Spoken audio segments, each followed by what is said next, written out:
Comment apprendre vraiment et être vraiment un disciple de Jésus-Christ, connaître vraiment? Nous voyons ce verset que Jésus a dit. Si vous demeurez dans ma parole, vous êtes vraiment mes disciples, vous connaîtrez la vérité vous affranchira, vous rendra libre.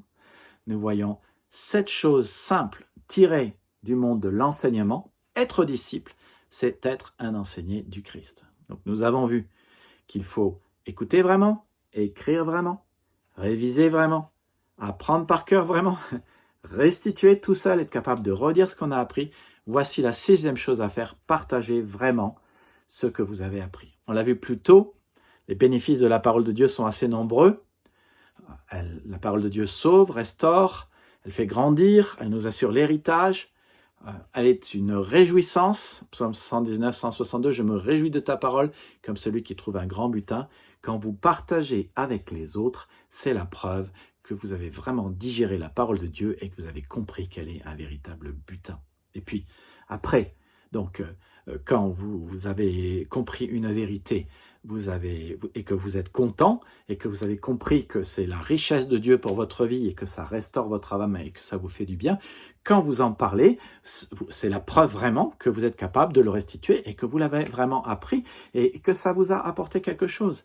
Souvenez-vous, la parole de Dieu nous amène la grâce de Dieu, et l'héritage de Dieu dans notre vie. Donc, quand vous avez reçu la grâce de Dieu, et l'héritage de Dieu par un verset, vous avez envie de le partager avec les autres. Alors après, c'est vrai, Jésus nous a laissé des commandements dans sa parole. Allez, faites de toutes les nations des disciples, vous serez mes témoins.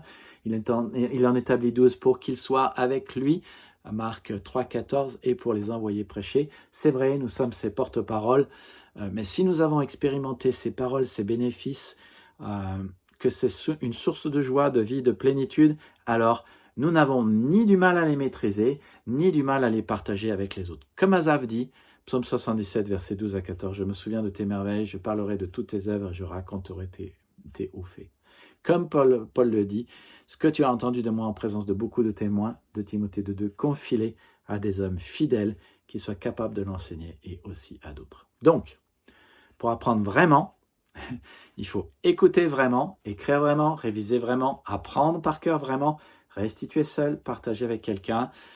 C'est ce qu'Hébreux 5, 12 dit. Vous devriez depuis longtemps être des maîtres. Vous voulez la suite? Abonnez-vous, likez. Que Dieu vous bénisse. Rendez-vous dans la prochaine vidéo.